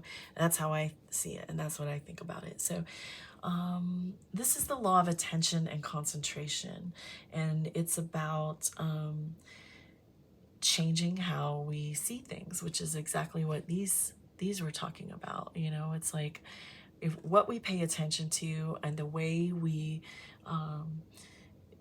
compartmentalize the things that we don't want to pay attention to or want to feel, we compartmentalize them, and what we really need to do is kind of like, yeah, okay, if you want to put it in a little basket or whatever, then take it to the sink and give it a good rinse, you know. Like, it has to do with just like changing the way we see things. Like, oh, here's this dirty little feeling, and you know, I'm just gonna close it up in here where, you know, keep it out of everybody's reach, like put a childproof lock on it or whatever. But that's one way to handle just denial and blockage. But like, you know, another way would be to, like I said, go wash it off, go give it a rinse, and see what's underneath and see what's inside of it, and handle it and be strong with it, and don't be afraid of it. It's like if you're afraid of a spider and there's a big spider in your house, like some people would kill it. I would never do that, but like you know, maybe you're really afraid of spiders, but you want to be gentle and just put it outside. So it's hard, but you get the cup and you get the paper and you go and you like, you know, and you take it out and like throw it. You know what I mean? But like, it's kind of like that. If that's fear and anxiety and unwanted feelings, rejection, loss, you know, anger, you know, all these feelings that are associated with shadow and unpleasant life and discomfort. You know, if you have those moments, the truth is, if you do that enough times with a spider, it won't always be as difficult, and you'll just like scoop it up and put it outside. It won't be such a production. And then that's kind of like, I think, an idea of like handling some of these feelings, you know, is just sort of dealing with them over and over, and it gets a little bit easier, and you're getting stronger. And yeah. And so chameleon is about being aware of your energy and the way it flows through you, you know, and to breathe and be still. You know, chameleons are funny little creatures, and they they kind of like, they move like they move like to like what, I don't know, they don't go all the way and one step or whatever. Like, it's just this sort of like breathy stillness. But more importantly, like, we think about the way chameleons change colors to match their environment, and this is just a message about remembering that energy flows through you, you know, like you're sensitive to it, but at the same time it comes through and it can go. And that's kind of with this other thing I was talking about with you know, handling the energy that some people call negative, but it's just the less pleasant energy to deal with. It's kind of like realizing chameleon is just sort of asking you to remember, like, you're receptive to the energy around you. You want to be careful about the environment around you. And also that, you know, you will change as you move. Like, you know, if you're here and you're feeling this way, don't forget you can feel this way if you just kind of scoot over here. Like, you might be red and green here, but you might be blue and yellow over here. Like, I don't know what colors they turn, but, like, you know, it's just sort of like about energy. And I think there's just a big thing here about, I guess I feel like I've been all over the place, and I know I'm talking really fast because I've got a lot of ideas coming, and I'm trying to get them in, and I'm sure I've missed a lot, and I could go on and on. But I think the gist of what the message for you is about, like, things I feel like there's a sense of, like, things being very challenging and chaotic. There's a towery kind of feeling, tower moment kind of feeling. There's aftershock, and there's the need to access your intuition and to harness your energy in a way that is healthy for you, and to cleanse and be gentle with the parts of yourself that need care. Okay, so I'm gonna stop the video, clear these away, and I'll come back and speed up the shuffling. We're gonna get into tarot about your person. I have a list of questions that I asked the others, and I have these cards. So, all right, see you in a second.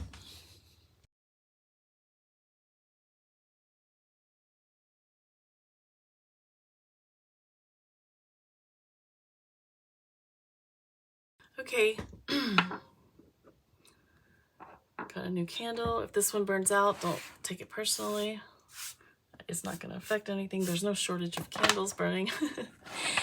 Okay, I'm going through a list of questions to try to stay on track, have some structure. Looking at the general energy of your person right now. This is not about you. This is just sort of like how they're doing today, okay? So shungite's person. Shungite's person. How are they doing? Justice.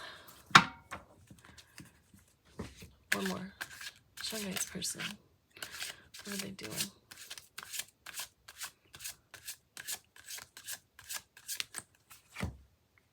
All right. Okay. I think your person's in an energy of... Did I hit record? Yes. I think your person is in an energy of trying to decide, like, what to do or how they feel about a situation. They're like weighing facts, weighing options, and trying to feel their own intuition and cut through any confusion. These are arcana, both major arcana. I think both Justice and the Moon here are giving me a feeling that they are, like, Justice is, you know, wearing a blindfold and, like, weighing things out and, like, really just sort of feeling what is right. And the Moon also speaks of, like, an intuitive knowing of clearing the confusion and such. So, like, I feel they may be in a bit of a confused space, but working on it.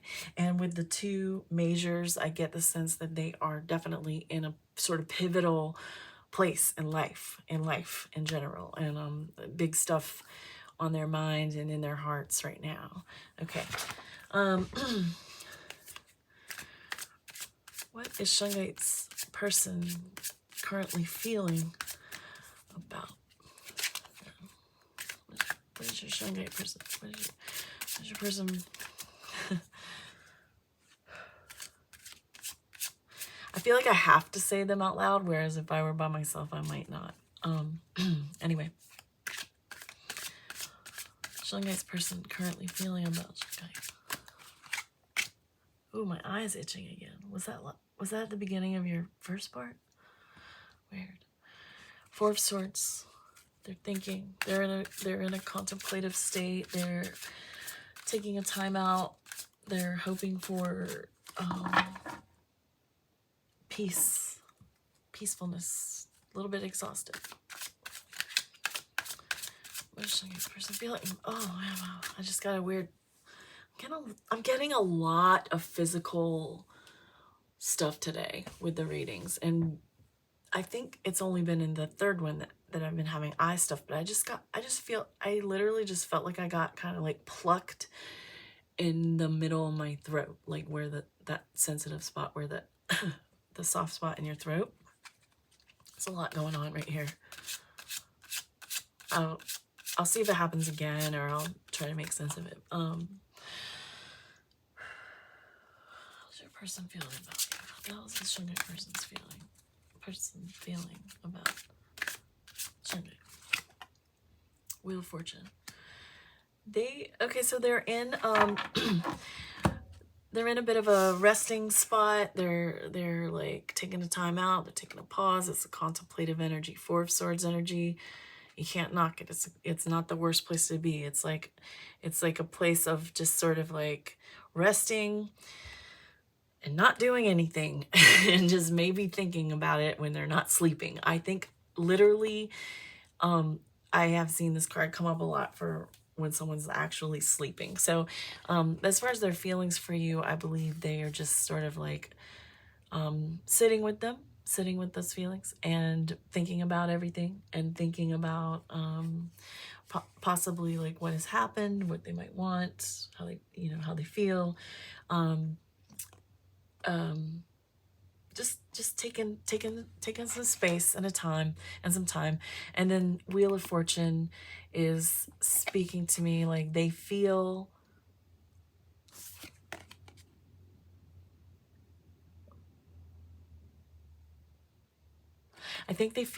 that if you're meant to be,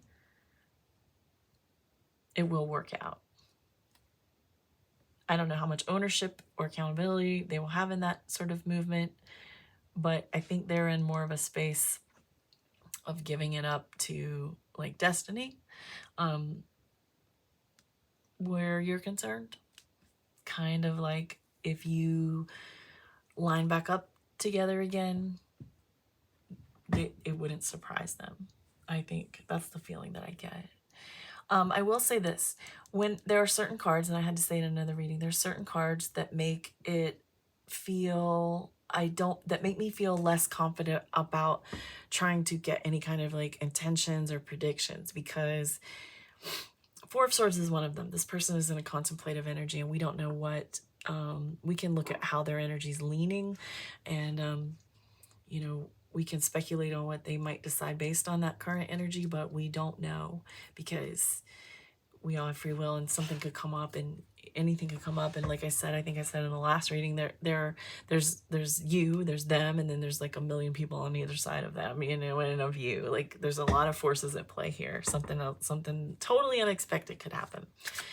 And that just almost made it sound like these are pointless, like, but that's not it. It's just an important sort of disclaimer, that I feel that when someone's in this energy, we can't necessarily get into what their intentions are, but let's do the best we can. I have some workarounds. What are their current feelings about the situation between you, about your connection, like, and the state of it right now? Like, regardless of what's happening and how much you're, what's been going on, and whether or not you're talking, or what are their current feelings about the state of your connection? Ace of Wands. Ooh.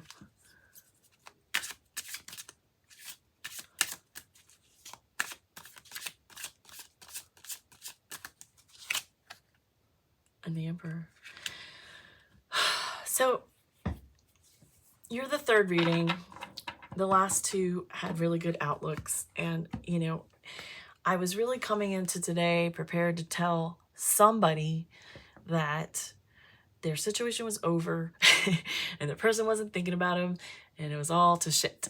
But the truth of the matter is, what I'm getting here, their current feelings about your situation, I'm getting it that they want to do something about it.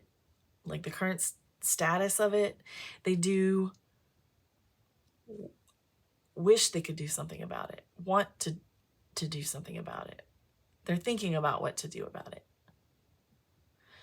Ace of Wands is, you know, initiation. It's like expanding and moving forward, and like it's the spark to the big flame, and like doing it is do it to it. You know what I mean? And it's like Emperor is I always say showing up. Like Emperor is like being the king of all the kings and like getting, you know, getting there. And it's Aries energy, and we are in Aries right now at the time of recording. And I realize that you know, this video may be found at any time and it's relevant then, but at the time of this recording, it is still relevant to me that whenever you find this, I'm feeling that this Emperor energy happening right here and right now about their current feelings about the situation. I think what's happening in the, I always say Aries season is very like feisty and kind of go get it. Like, you know,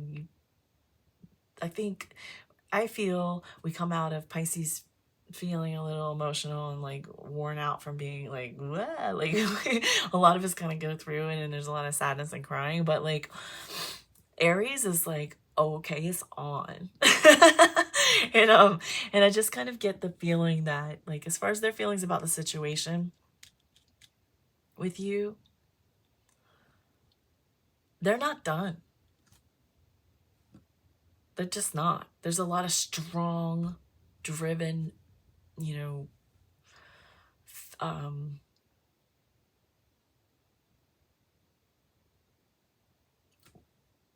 I feel like there's a desire to like change the situation into something better. What are their feelings about contact, your state of communication right now? I don't know if you're talking, if you're not talking, or what that's been like. How do they feel about your current state of communication? Chariot.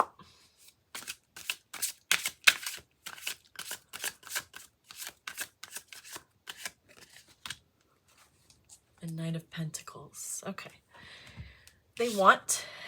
Chariot wants to make it move. Like Chariot wants to go for it. Chariot goes really well with his Emperor and Ace of Wands energy.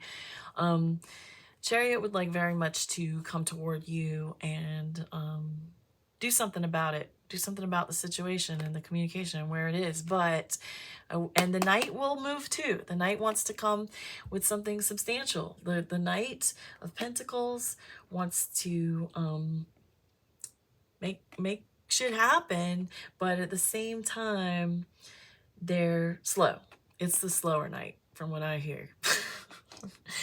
The earthy Virgo Knight is going to be a damn perfectionist about it. So as far as like their feelings about your current state of communication, they would like to be more forthcoming and more communicative with you if you're not talking, or more so if you are. However, it's going to be a little bit slow for some reason. Let me ask, what were the challenges for this person in being with you? What were the challenges for Shungite's person in this connection? That's a Six of Wands. Huh.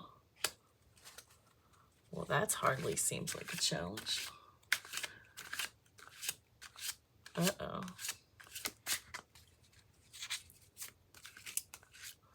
Challenges for Shungite's person in this connection. The Four of Wands. Sorry. I think those are all wands.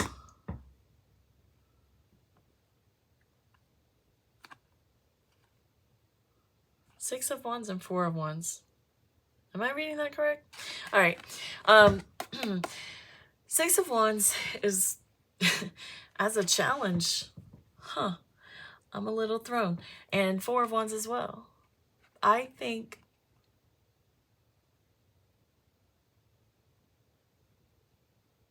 I get the feeling that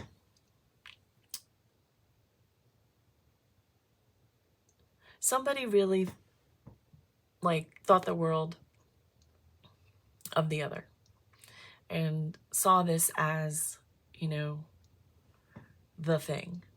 It could be both of you. Like the Four of Wands here, especially, look, there's two rabbits and a little baby rabbit. Like Four of Wands is that foundation, you know, that like, you know, celebration of goodness, of good things. And the Six of Wands is also just like success and like, you know, praise and like victory and good stuff. Like these are both really good. So like as a challenge, I'm just getting that somebody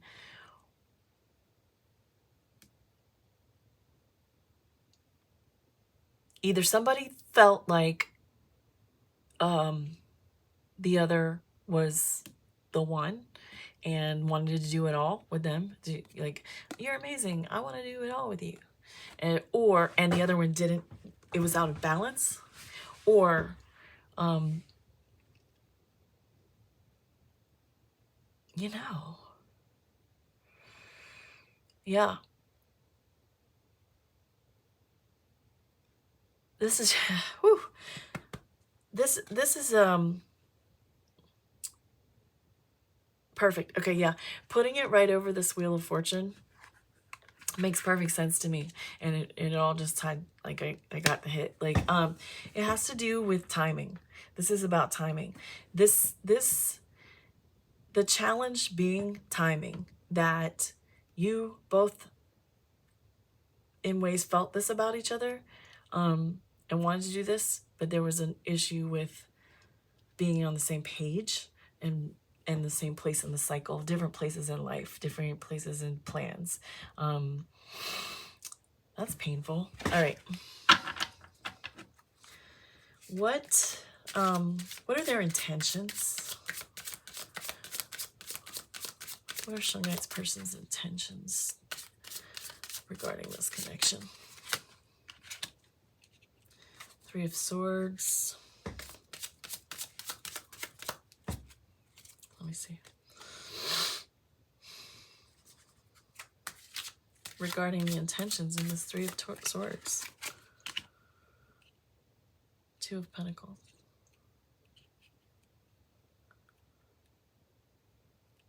Intentions.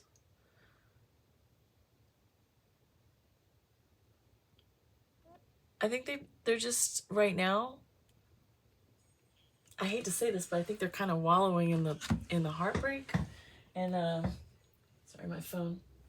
Why is everybody calling me?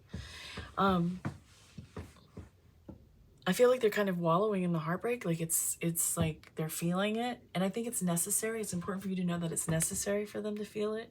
Because if they're in this Four of Swords and you ultimately want them to miss you. So like, if you want them back, right? So like their intentions right now are to sit in that. And because they, like I said, it's hard to see intentions when they're in this kind of like contemplative energy. They're just sitting in it, thinking about it. That's what they're intending to do, is like feel how much it meant to them, feel what this heartbreak meant to them, feel what this split is doing to them, feel what the relationship was. And then this, you know, the Two of Pentacles is speaking to me about working it out, like working it out, like managing the situation. Like I think their intention is to feel it and figure it out. I mean, and it really just goes along with them being in the current feeling toward you of Four of Swords, like not really knowing what to do. And they're just sort of like, I'm just going to feel this, and I'm just going to like You know, take it as it comes, like take it as it comes kind of energy. And then, you know, what was the question up here? Their feelings about the situation. Yeah.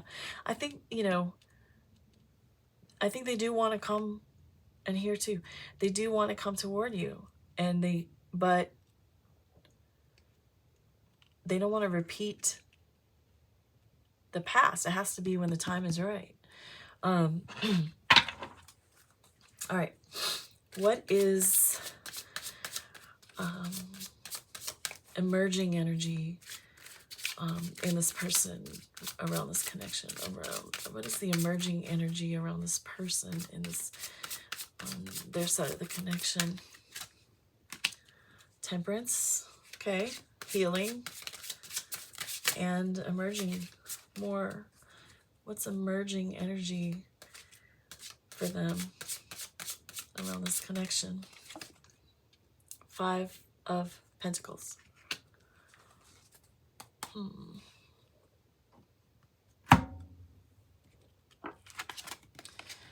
I think they're working on themselves. They have to heal and bring themselves into balance. And this 5 of Pentacles is just dealing with, they have to deal with their feelings of inadequacy and insecurity and unworthiness.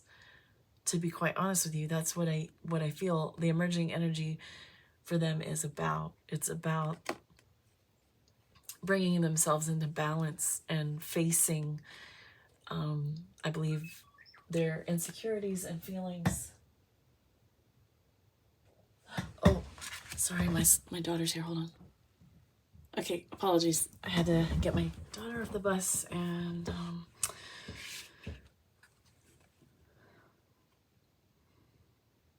yeah, they're gonna work on their. I think they've got some worthiness issues, and I think I said all I need to say about that. Okay, what is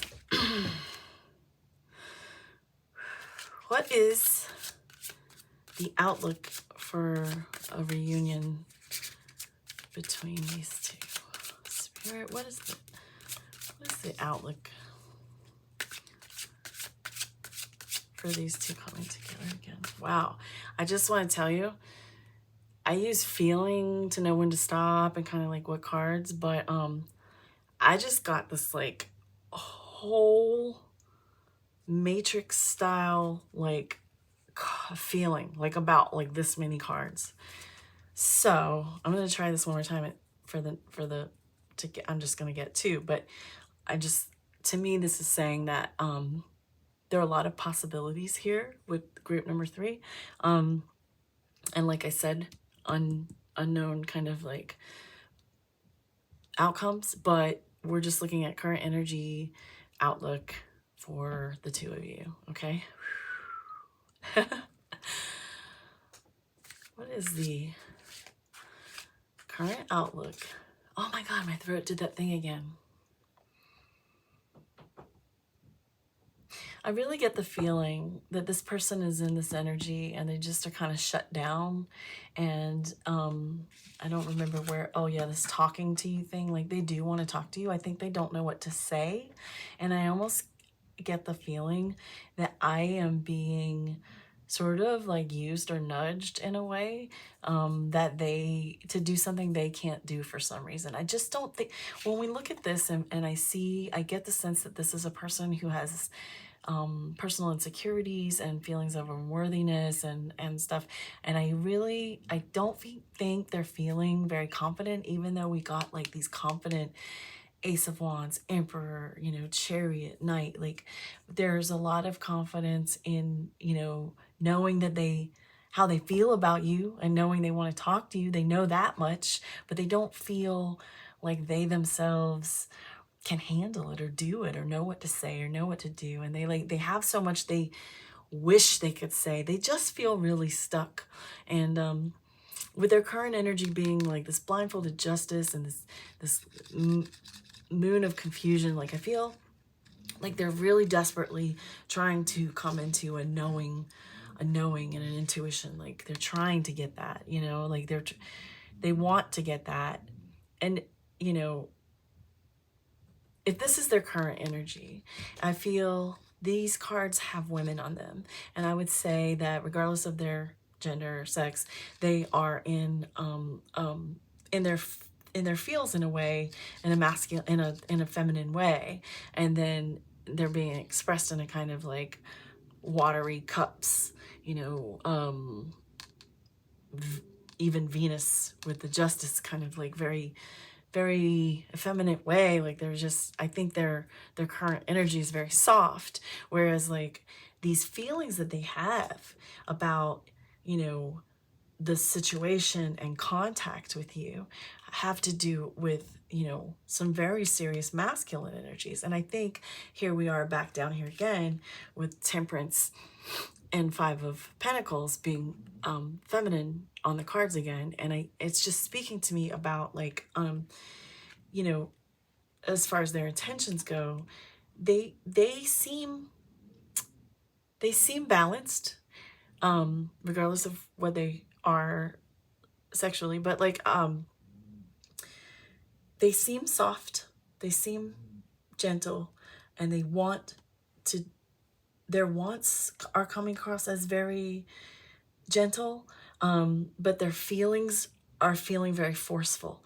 Does that make sense? Like I feel like they're in a soft energy and a kind of like vulnerable energy, and what they really like, what they really feel about the situation and feel about talking to you is this real driving kind of force. And I think it's putting them at odds a little bit with, you know, like, I think it feels a little abrasive to the state they're in, this kind of state. Like, I think it feels a little abrasive, and they may not even feel, they're like, why do I want this so badly? Like, what is this drive that I have toward this person? Like, I'm just sort of like, they just seem, I just got like an image of like going back into a shell. You know what I mean? Okay. All right. So, outlook. Current outlook for a reunion. Strength. Look at that. Look at that. It's a woman on the card, and would you not say that she's battled up and what I just described? She's got a dragon and she's got on like night clothes and stuff. And like I think this person who is very in touch with their feminine, you know, divinity and inside of who they are, for an outcome, they seem to be bringing their two sides into a better balance. I think that's necessary because I feel they just seem to be accentuating their softness and their vulnerability and being sort of, like I said, like feeling like their drive and their like this emperor energy is a little abrasive. Like it's what they want, but it's kind of throwing them off because they're like, leave me alone. Okay, so current energy for a reunion. Current outlook for a reunion. Ooh, I just got major hit. The Fool. All right, strengthen the Fool. Yeah, looks like a good outlook to me. Like gathering strength, gathering courage, feeling strong again, both of you. And then the Fool is, of course, you know, a new start and having faith and letting go and jumping into the unknown together, going on this adventure together. And it's at zero, it's coming back around again. Beautiful. I did not expect every reading to, well, I guess that's a spoiler alert if you ever wanted to watch any of the other ones, but all of the readings had a good outlook. Why did I tell you that? All right.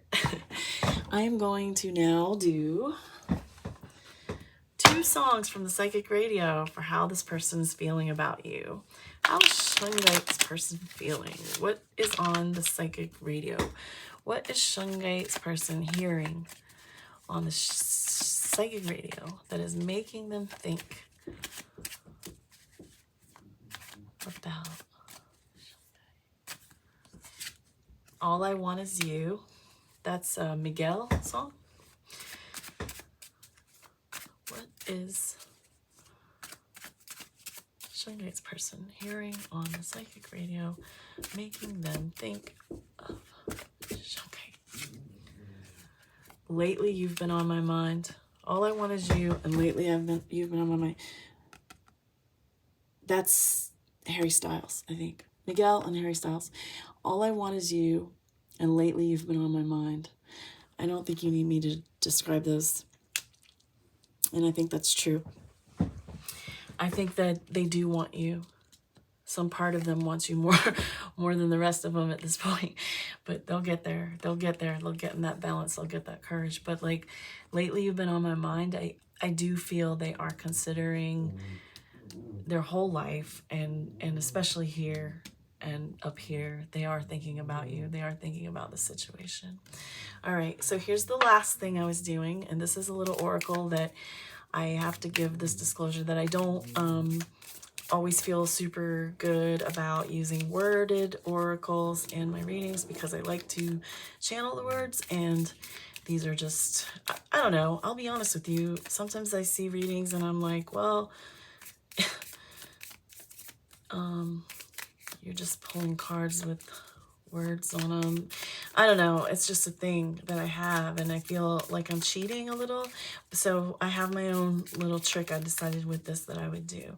And that is, I am going to ask what you should do about the situation, or what you should know or do. And I'm going to put them face down, and I'm going to do 1 and 2. And you can choose which message is yours, or you can choose that both are yours, or you can choose that neither is. What should our shungite person do about this situation right now? What should our shungite person do about this situation right now? All right. So, you know, take it for what it is. Card 1. You ready? Card 1. Be honest with yourself and stay in alignment with who you are. Card 2. Have compassion in this time for yourself and others. Okay. I definitely can see where these could be for you. Be honest with yourself and stay in alignment with who you are makes me feel that if you have a feeling about this connection, and you've had a feeling that you know, it's meant to come back around. If you're being honest with yourself and you feel aligned, then, you know, just trust that. But also there's a message of, you know, I think this goes back to the first part of the reading, like knowing who you are, and, you know, being honest about what is serving your highest good. And then with have compassion in this time for yourself and others, I do sense a need for you to just, it can be easy to be frustrated and mad with this person, I believe, because there's a little bit of wishy-washy energy, and there's a lot of withdrawal energy from you. There's a lot of mixed messages, I believe, that you have had over the period of time of knowing them. And I think that can be very frustrating. But I think that this is just a message to just like have some compassion for yourself, but also for this person, because I think they're really sensitive and in a tough spot, you know, in a little bit of a dealing with some personal healing that needs to happen right here. This Temperance and 5 of Pentacles speaks a lot to me about the compassion necessary for them right now, because I think they're struggling a little bit, and just give them space. Let them be in 4 of Swords and trust. That's my advice. All right. Thank you so much, and I will see you next time.